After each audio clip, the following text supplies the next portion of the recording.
ఇట్లాంటివి అవుతున్నాయి కదా, దానికి కూడా సొల్యూషను ఆ కొడుకులకి ప్రాపర్గా ఎడ్యుకేషన్ ఇప్పించి ఇట్లా బ్రెయిన్ వాష్ కాకుండా ఏం సాధిస్తారో నేను చెప్తున్నా. కశ్మీర్ ఇండియాదే, కశ్మీరీస్ మనోలే. నేను 2 years బ్యాక్ ఖుషి అప్పుడు కాశ్మీర్లో షూట్ చేసిన. నాకు ఎంత మంచి మెమరీస్ ఉన్నాయో వాళ్ళతోని. వీళ్ళు పాకిస్తాన్ వాళ్ళు వాళ్ళ మనుషులను చూసుకోలేక అక్కడ కరెంట్లు లేవు, నీళ్ళు లేవు, వచ్చి ఇక్కడ ఏం చేయాలని చూస్తున్నారో. ఇండియా పాకిస్తాన్ మీద అటాక్ చేయాల్సిన పనే లేదు. పాకిస్తాన్ వాళ్ళకే విరక్తి వచ్చి వాళ్ళ గవర్నమెంట్ మీద అటాక్ చేస్తారు.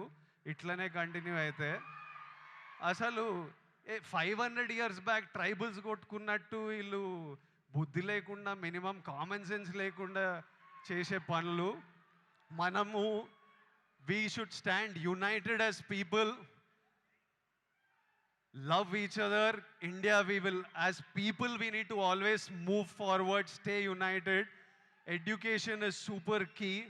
మన ఇంట్లల్లో మనం హ్యాపీ ఉండి, మన పేరెంట్స్ హ్యాపీ ఉండి, మనం హ్యాపీ ఉంటేనే ప్రోగ్రెస్